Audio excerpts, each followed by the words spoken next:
Shalom, salam sejahtera, selamat bergabung dan selamat kembali lagi bersama-sama dengan kami di dalam podcast Perspektif Satu Lagi, program terbitan Hope Channel Asia Tenggara khusus buat Anda semua.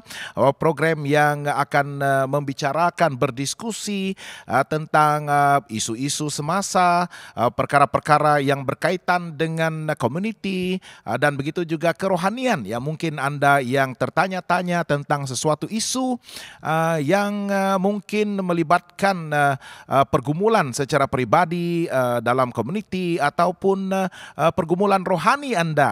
Kami di sini untuk menjawab segala pertanyaan Anda. Kita boleh melihat dalam pelbagai sudut daripada pelbagai perspektif yang berbeza-beza, tetapi akhirnya kami akan menawarkan kepada Anda perspektif daripada firman Tuhan karena kami diyakinkan oleh perspektif firman-Nya. Bagi Anda yang sudah bersama-sama dengan kami, jangan lupa untuk berinteraksi melalui ruangan komen. Tinggalkan komen Anda, pandangan Anda, persoalan Anda. Moderator kami akan memberikan respons dan maklum balas kepada setiap pertanyaan Anda. Dan Anda juga boleh bersama-sama dengan kami melalui YouTube channel kami, Hope Channel Asia Tenggara, ataupun menghubungi kami terus melalui nomor WhatsApp. Nomor WhatsApp kami, nomor Thailand tambah 66 901 888 773. Saya ulang, tambah 66 901 888 773. Dan kita bersama sekali lagi dengan Dr. Gerard Benat Sepati, pensyarah di Universiti Antarabangsa Asia Pasifik yang berpusat di Thailand dalam Fakulti Pengajian Agama yang setia menemani saya setiap minggu. Apa kabar, Pendeta? Bagus. Ya, hari ini kita akan berbicara tentang satu lagi topik yang saya percaya menjadi minat umum yang kita sebutkan sebagai pantang larang. Pantang larang, menarik sekali ya. Jadi sebelum kita bermula dengan diskusi kita, mari kita berdoa. Tuhan Bapa kami di surga, sekali lagi Tuhan, pada kali ini kami bersyukur kerana diberi kesempatan untuk berbicara melalui dunia digital bersama-sama dengan teman kami dimanapun mereka berada, yang mungkin sedang berhadapan dengan pelbagai kekhawatiran dan juga cabaran, permasalahan dalam kehidupan mereka. Dan salah satu daripada isu yang mungkin perlu ditangani adalah berkaitan dengan pantang larang dan adat resam budaya kami, Tuhan. Kami mohon Tuhan memberikan kami hikmat dan kebijaksanaan dari sorga, agar apa yang kami diskusikan, bicarakan pada hari ini akan membawa kami untuk lebih menemukan kuasa daripada Tuhan, dan bagaimana kami boleh meneguhkan perhubungan kami dengan Yesus dan mengalami kuasa yang disalurkan Tuhan kepada kami setiap hari, agar kehidupan kami tidak lagi diselubungi oleh kekelaman ataupun rasa takut, tetapi diisi dengan keberanian dan keyakinan bahwa Tuhan menyertai kami dalam apapun situasi. Kami serahkan perspektif ini ke dalam tangan Tuhan. Berbicaralah melalui saya dan Dr. Gerard agar segala firman yang kami sebutkan datang daripada perspektif firman Tuhan yang pastinya harus ditinggikan, dimuliakan, dan seterusnya harus dihadam oleh setiap kami yang percaya kepada Tuhan. Kami doakan dalam nama Yesus Kristus Tuhan dan Juru Selamat semua kami. Amin. Amin. Oke, Dr. Gerard, pantang larang. Yang paling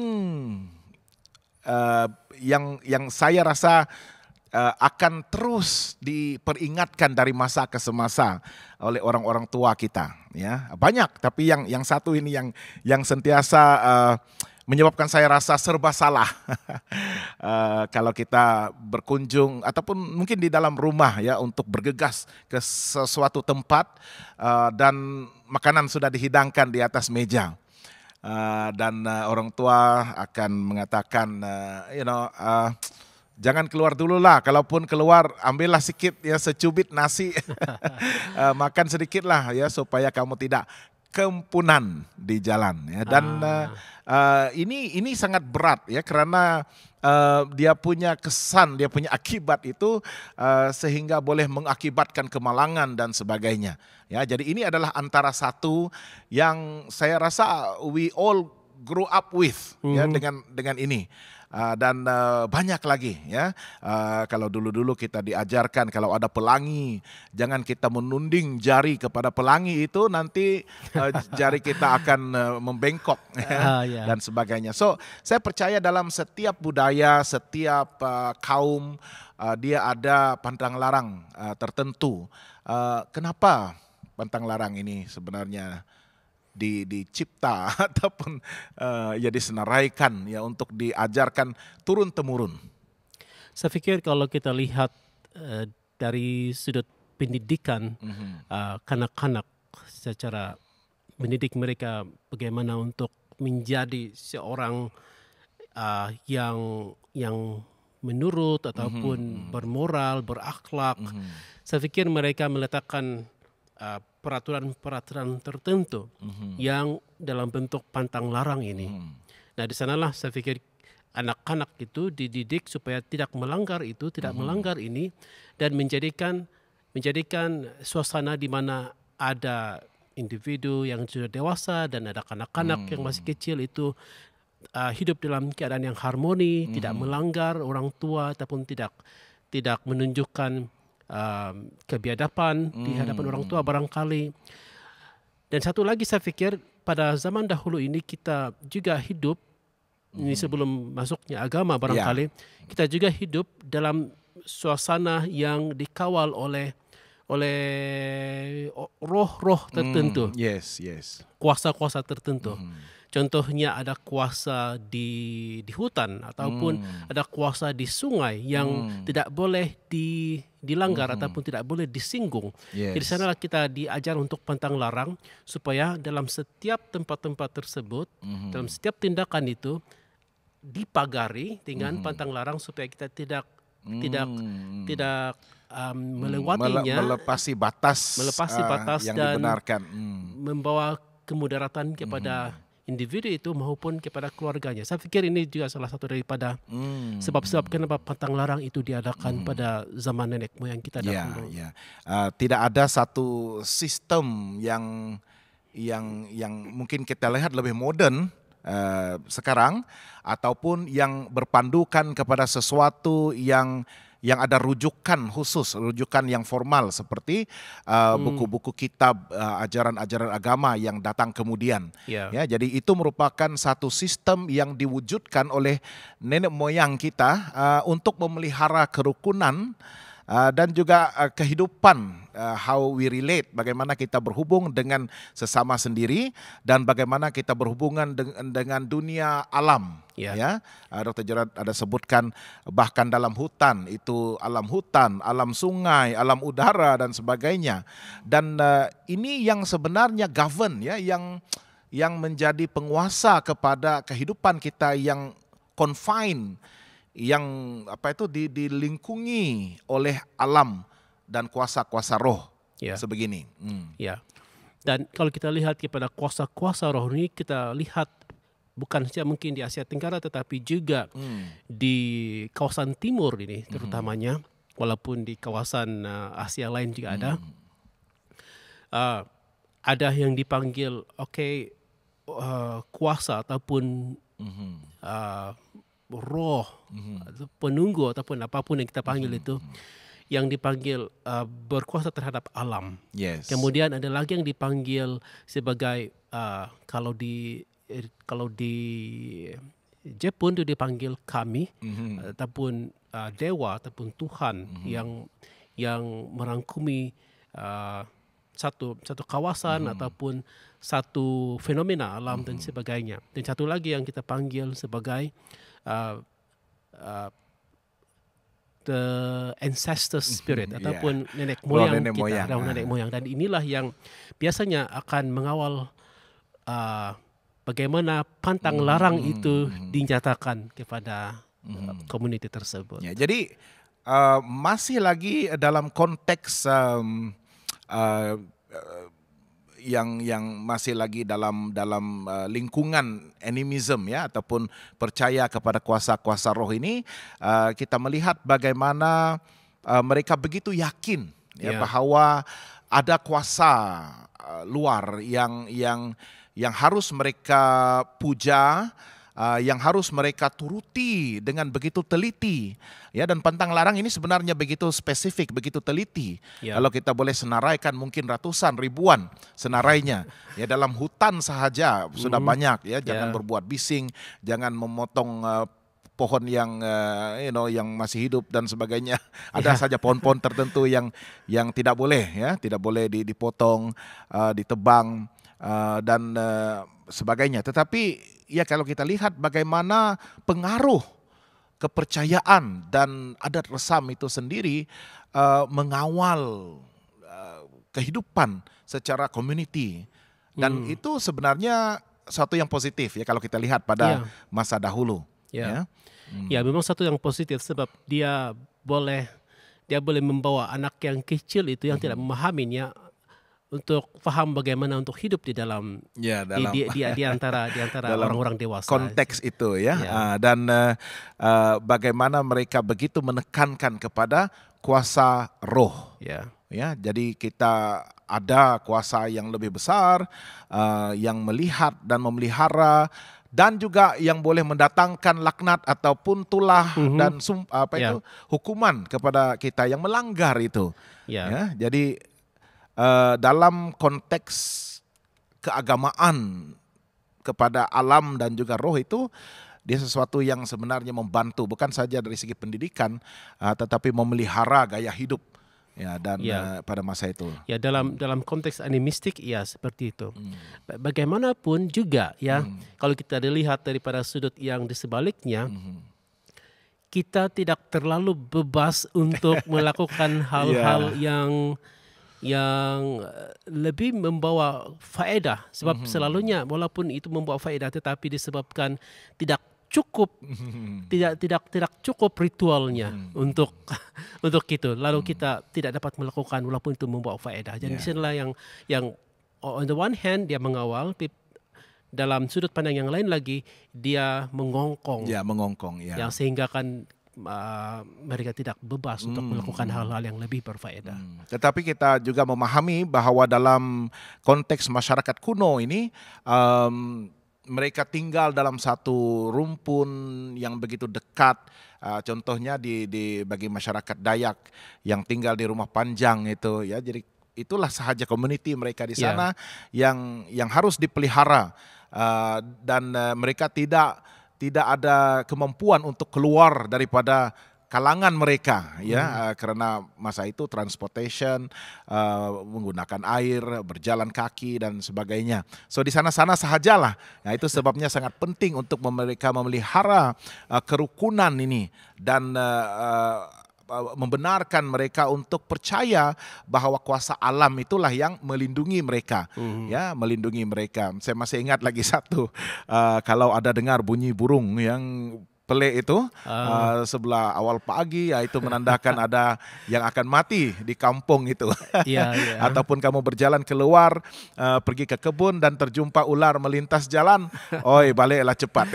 Alamatnya ada sesuatu yang tidak baik akan terjadi. Ya, so ini adalah antara apa yang diperturunkan ya dari zaman ke zaman untuk memastikan anak keturunan akan juga hidup seperti zaman tersebut ya. Dan tetapi ya of course setelah datangnya agama kekristenan contohnya, ini yang membuatkan kita agak serba salah untuk boleh menyeimbangkan ataupun mencari logiknya, ataupun kita menidakkan terus, dan itu yang kita akan bahaskan pada kali ini. Bagaimana perspektif daripada firman Tuhan, supaya kita yang datang daripada identiti masyarakat tersebut, menghormati orang-orang tua kita, tetapi pada masa yang sama kerana kita sudah ada keyakinan, kita sudah ada kebenaran, dan kita mahu kebenaran firman Tuhan itu yang menguasai kita, dan kita boleh terus hidup bebas dengan jaminan kuasa yang lebih besar, kuasa daripada Tuhan sendiri. Karena kalau kita sebutkan kuasa alam, kuasa roh-roh itu semua adalah apa yang kita sebut datang daripada kuasa yang bertentangan dengan kuasa Tuhan. Kuasa apa itu barangkali? Ya, kita lihat itu adalah kuasa-kuasa yang diperhatikan oleh manusia. Contohnya, ya, air itu kuat dan dilihat di sana bahwa ada satu kekuatan di sana dan juga boleh memberikan faedah kepada manusia. Maka adalah satu yang disembah barangkali di sana. Matahari contohnya memberikan kebaikan kepada manusia. Lalu matahari itu dilihat sebagai satu kuasa yang boleh disembah barangkali. Nah, seperti kita sudah lihat tadi juga, semuanya ini adalah kuasa dari alam. Bagaimanapun selepas kedatangan Tuhan, agama, dan kita mempunyai perspektif firman Tuhan itu sendiri, kita melihat bahwa semuanya ini adalah alam semula jadi, alam yang telah diciptakan oleh pencipta. Dan kita mempunyai pencipta yang dibawa oleh perspektif firman Tuhan yang telah mencipta alam ini. Itu sebab seperti yang Pastor Brian sudah sebut sebentar tadi, kuasa yang lebih besar, yang lebih kuat daripada kuasa-kuasa seperti itu. Dan kuasa-kuasa yang dahulunya itu dia membawa satu kongkongan, dia membawa ketakutan, dia membawa kepada satu kehidupan yang begitu dibebani. Ya, tetapi bagi kita yang sudah pun menerima kuasa daripada Tuhan dan keyakinan kita kepada firman Tuhan, maka kita sebenarnya harus menikmati kebebasan dalam kehidupan kita, ya, walaupun ya dalam masih lagi di bawah payung kasih karunia Tuhan, rahmat Tuhan, tetapi kita tidak lagi perlu rasa takut dengan apapun kuasa-kuasa yang ada di bawah kuasa pencipta itu. Ya, jadi ini yang penting untuk kita teliti dan kita harus terima hakikatnya bahwa kuasa alam, kuasa roh yang mungkin dahulunya kuno diperturunkan kepada kita, dia tidak akan dapat menandingi kuasa Allah, kuasa Tuhan yang mencipta. Ya, dan biasanya kuasa-kuasa kegelapan ini dia membawa ketakutan, dia akan membawa kepada satu penolakan terhadap panggilan Tuhan, ya, dan penyerahan penuh kepada Tuhan. Karena ada juga orang-orang yang sudah menjadi Kristen tetapi masih lagi dihantui, ditakutkan oleh kuasa-kuasa sebegini. Saya ingin mengulas sedikit mengenai apa yang disebut tadi ya, Pastor Brian, mengenai kuasa kegelapan itu. Sebab kuasa kegelapan ini adalah yang bertentangan dengan kuasa yang terang. Ya, kuasa kegelapan, kuasa terang dan sebagainya. Kuasa kegelapan ini kita tahu, ya, kalau kita lihat perspektif firman Tuhan sekali lagi, bahwa yang kita ada di dunia ini pada hari ini adalah kuasa yang tidak kelihatan dalam bentuk roh, tetapi dia mengawal ataupun dia mahu membawa kemudaratan kepada manusia. Walaupun manusia itu berhati-hati terhadap itu, walaupun ada sedikit kesalahan pun dia akan mahu menggunakan apapun alasan untuk membawa kepada punishment ataupun hukuman terhadap manusia tersebut. Bagaimanapun kuasa terang ini, kita melihat di sana Yesus sendiri mengatakan, "Aku datang untuk membawa hidup dan hidup yang berkelimpahan." Yohanes 10:10. Ya, Yohanes 10:10. Ya, dan saya ingin bacakan satu kenyataan di sini dalam dia punya topiknya adalah bertumbuh di dalam Kristus. Sebagai orang yang sudah percaya kepada kuasa firman Tuhan, percaya kepada keberadaan Tuhan, God's presence, ya, berserta dengan kita sepanjang masa, dan kenyataannya begini, oleh kematiannya di salib, Yesus mengalahkan kuasa kejahatan. Dia yang menaklukkan roh-roh iblis selama pelayanannya di dunia telah menghancurkan kuasa mereka dan memastikan kebinasaan mereka yang kekal. Kemenangan Yesus memberikan kepada kita kemenangan atas kuasa-kuasa kejahatan yang masih terus berusaha untuk mengendalikan kita. Sementara kita berjalan bersama Dia dalam damai, sukacita, dan jaminan kasih-Nya. Ya, jadi maksudnya dalam kemenangan kita pun, dalam kemenangan Yesus ke atas kuasa-kuasa jahat ini, Dia masih lagi terus-menerus mau mengendalikan dan menguasai kehidupan kita. Ya, tetapi kita harus percaya bahwa sekarang ini kita tidak perlu takut. Ya, kita tidak perlu dikalahkan. Karena kemenangan itu sudah dicapai oleh Yesus sendiri. Dia telah membebaskan kita daripada belenggu apapun kehidupan yang lama itu, ya, termasuklah apa yang kita percaya, apa yang menakutkan kita, apa yang mengawal selia kehidupan kita pada masa yang lampau. Nah, sekarang kita punya proses pertumbuhan itu haruslah lebih fokus kepada Tuhan Yesus dan kuasanya. Ya, jadi bagaimana komen Dr. Gerard? Ya, kita harus berfokus kepada itu, terus bertumbuh di dalam Kristus.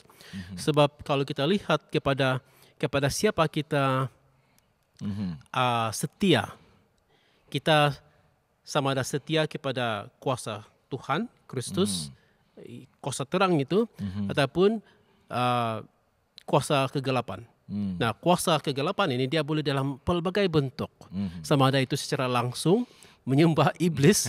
Ini kita ada kelompok orang tertentu yang langsung menyembah iblis, tetapi dalam bentuk yang tidak langsung, contohnya pergi kepada batu-batu dan mempunyai azimat tertentu untuk melindungi mereka, dan di sana ada banyak pantang larangnya ini kalau ada azimatnya. Ataupun walaupun itu tidak ada, juga disodorkan satu idea yang mengatakan bahwa tidak ada Tuhan. Ini juga salah satu bahagian ataupun sudut pandang kuasa kegelapan. Ataupun walaupun itu tidak ada, dia katakan kamu harus memberikan dirimu yang utama. Nah, itu juga menyembah dalam penyembahan dalam satu bentuk di mana diri itu diutamakan dan bukan Tuhan. Dan di sini yang disodorkan kesetiaan kepada grup ataupun kelompok yang satu yang bukan Tuhan itu, dia dalam pelbagai bentuk. Tetapi kalau kita lihat daripada sudut Tuhan, dia mudah, satu sahaja. Dia cuma pergi kepada Tuhan, terang, dan disitulah kita akan bertumbuh dalam satu kelompok, dalam satu suasana itu, dan kita tahu siapa kita sembah, kita tahu siapa kita mau setia, dan kita tahu ada latar belakang yang luar biasa dan juga firman Tuhan yang membawa kita, mengatur hidup kita, dan mengajar kita bagaimana untuk terus bertumbuh. Kalau yang satu itu, ini ada hukumnya, itu ada hukumnya, aduh banyak sekali. Dan di sini saya pikir Tuhan telah mempermudahkan ini bagi kita. Dan kenyataan itu tadi dia mengatakan, yes, ada kuasa itu yang coba mengawal hidup kita, mengendalikan hidup kita. Tetapi selagi kita bersama-sama dengan Yesus dan kuasanya, dalam masa yang sama kita masih dapat hidup dalam sukacita, damai sejahtera, bahkan merasa dikasihi. Dan itu yang penting, itu yang membantu proses pertumbuhan kita. Walaupun kita tidak dapat, karena masih lagi kita dikelilingi oleh kelompok ini dan pegangan-pegangan ini, walaupun sudah seharusnya bebas daripada konteks pantang larang ataupun adat resam ini yang bertentangan dengan apa yang firman Tuhan ajarkan kepada kita. Tetapi pada masa yang sama kita harus merasa ada jaminan, dan kuasa Tuhan itu akan memberikan kita kelepasan, damai sejahtera, sukacita, dan kita akan mengalami kasih-Nya selalu. Dan itu membawa kita juga supaya tidak menafikan ataupun menyangkal bahwa kuasa kegelapan itu memang wujud, memang ada. Tetapi kita harus yakin bahwa kita memiliki kuasa untuk mengalahkan. Dan pada masa yang sama, walaupun masih diselubungi, contohnya saya baca dalam Mazmur 23 ayat 4. Mazmur 23 ayat 4, Mazmur Daud. Ya. Lagu yang begitu populer. Ayat 4 mengatakan, sekalipun aku berjalan dalam lembah kekelaman, aku tidak takut bahaya. Sebab engkau besertaku, gadamu dan tongkatmu itulah yang menghibur aku. So, saya lihat konteks ini bukan sahaja sewaktu Daud berhadapan dengan ancaman kematian, ya, tetapi dalam keadaan di mana umat Tuhan dikelilingi oleh orang-orang kafir, orang-orang yang memiliki pegangan agama yang berlainan dengan adat resam, pantang larang tertentu itu, mereka juga terkesan, ya. So ada sahaja yang mengongkong, tetapi Daud mengatakan, aku tidak takut bahaya. Ya, saya ingin juga mengulas mengenai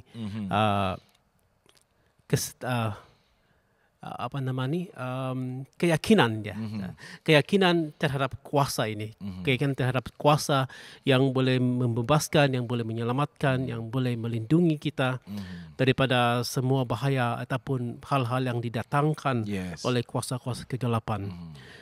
Kita melihat berulang kali dalam Alkitab di mana kuasa-kuasa itu tidak dapat datang kepada manusia kalau Tuhan tidak benarkan. Kita lihat kepada contoh Ayub contohnya. Di mana di sana iblis dia katakan, oh kamu lihat Ayub, dia menjadi sedemikian sebab engkau melindungi dia. Tuhan katakan, ya dia adalah umatku yang setia dan sebagainya. Dan apabila iblis mahu mencabar dan membawa itu kepada hal yang lebih lanjut lagi, Tuhan katakan, okay, kamu boleh buat sesuatu pada dia, cuma jangan ambil nyawa dia dan sebagainya. Dan di sini kita boleh melihat satu bayangan di mana Tuhan itu mempunyai kekuasaan yang mutlak, even di atas kekuasaan iblis itu sendiri. Dan di sana iblis tidak boleh melakukan apa-apa kalau Tuhan berada di sana. Dan ini juga akan menimbulkan persoalan, tetapi itu mungkin kita boleh diskusikan pada masa yang lain. Tetapi poinnya di sini adalah keyakinan itu bukan tidak mempunyai dasar.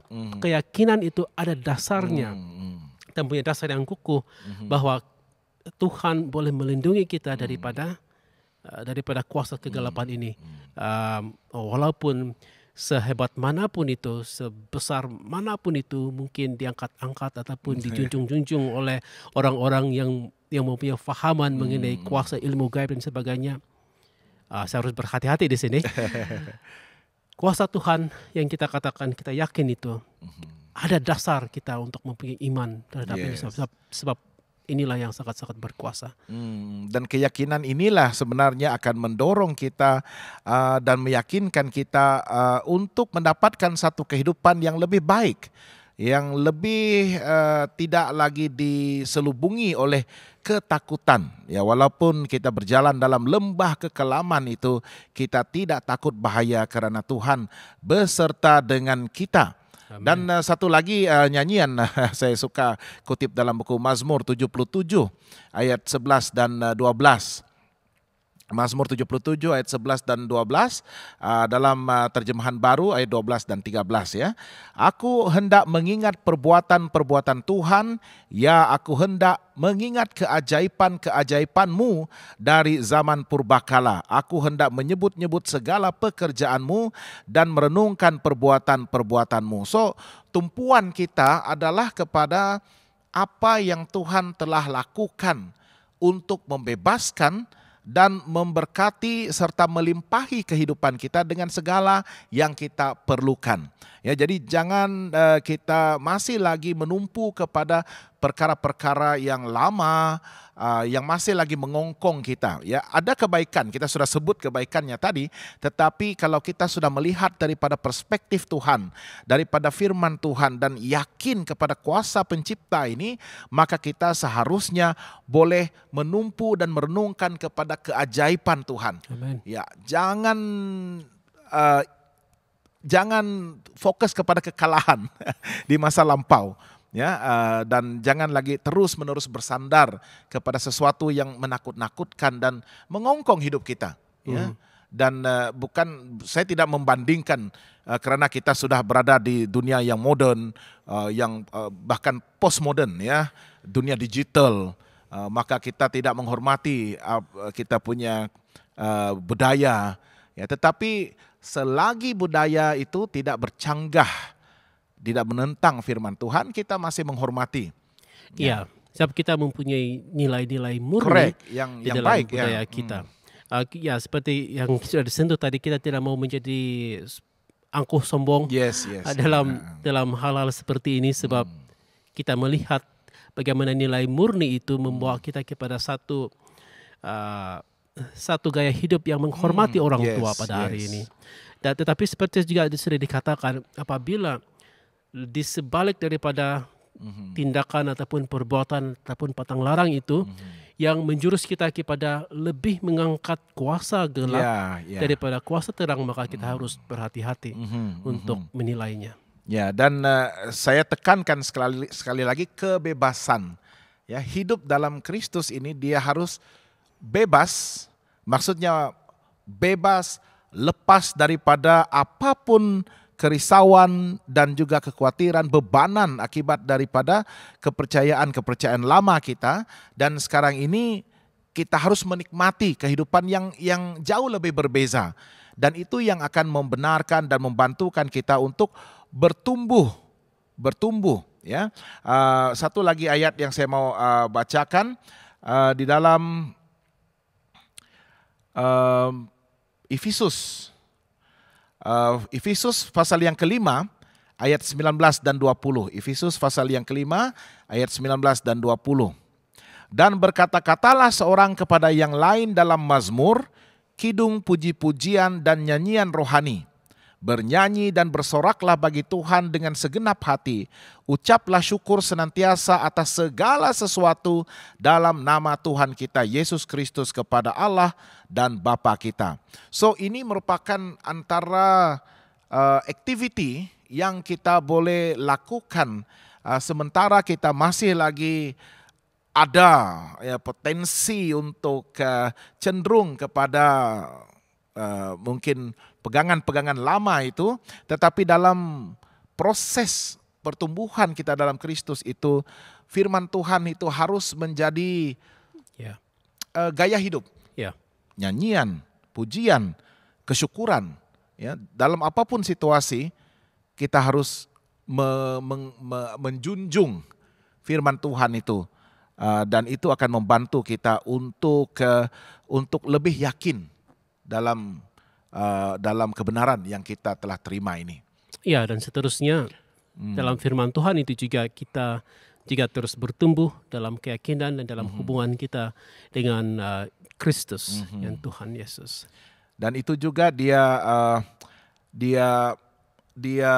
mengekalkan dan juga saling membina, saling mendorong dan mengekalkan di kalangan kita, ya, bukan secara individu sahaja, tetapi dalam konteks kelompok.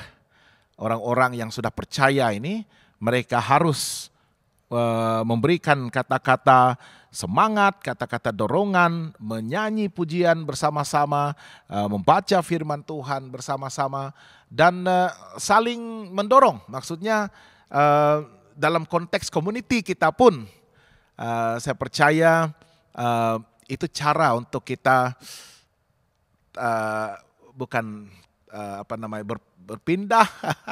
Ya, kita harus ada anjakan, ya, kita harus ada shift daripada apa yang menghantui kita, membebankan kita. Apabila kita sudah menjadi Kristen secara pribadi, secara kelompok, kita harus beransur-ansur, mungkin perlahan tetapi harus beranjak dan menikmati kehidupan yang lebih bebas di dalam Kristus.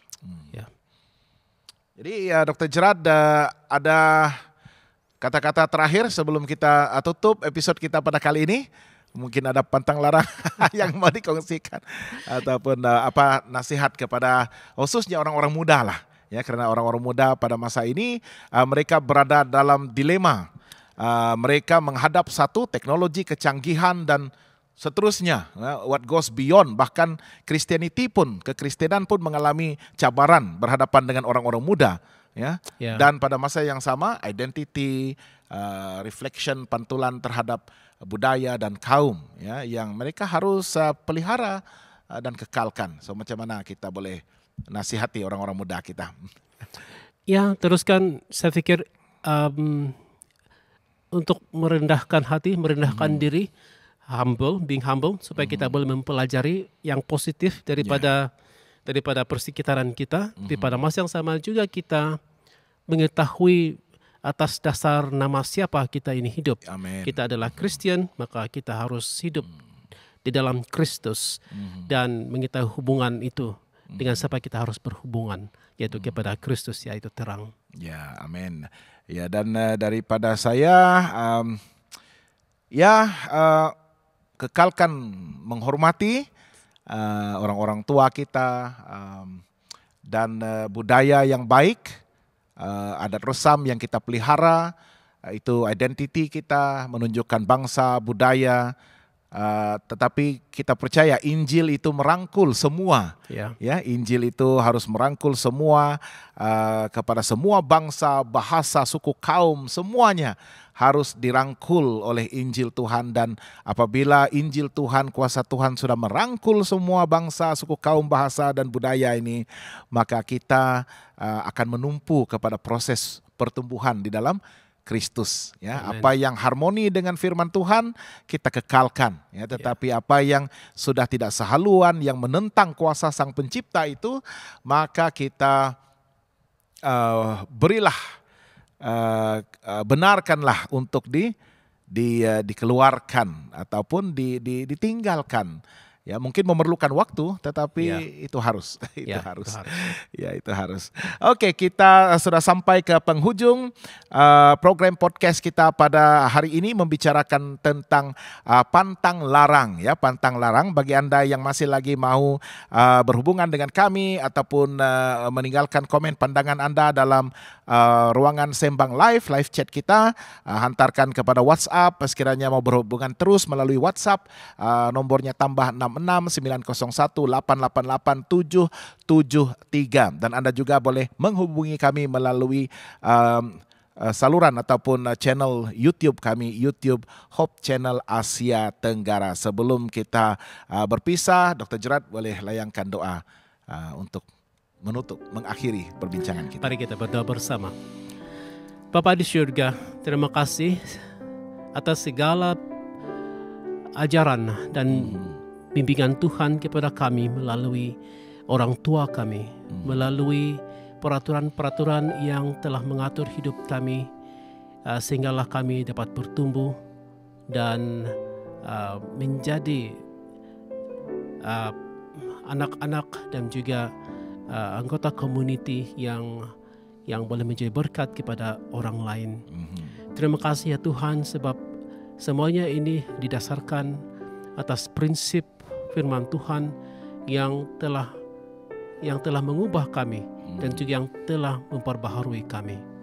Biarlah kami mengetahui akan kasih Tuhan dan juga kebebasan yang Tuhan sudah berikan kepada kami, dan biarlah kami akan sentiasa bersatu dengan Tuhan, akan sentiasa mengeratkan, menghubungkan hidup kami kepada Tuhan, sampailah kami dapat bertumbuh sesuai dengan kehendak Tuhan, sehinggalah Tuhan menyempurnakan kami pada masa Tuhan mempermuliakan kami.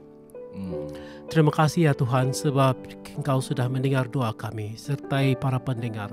Biarlah mereka juga dibebaskan daripada belenggu-belenggu yang mungkin telah membuatkan mereka tidak dapat menikmati kebebasan dan juga hubungan yang intim dengan Tuhan selama ini.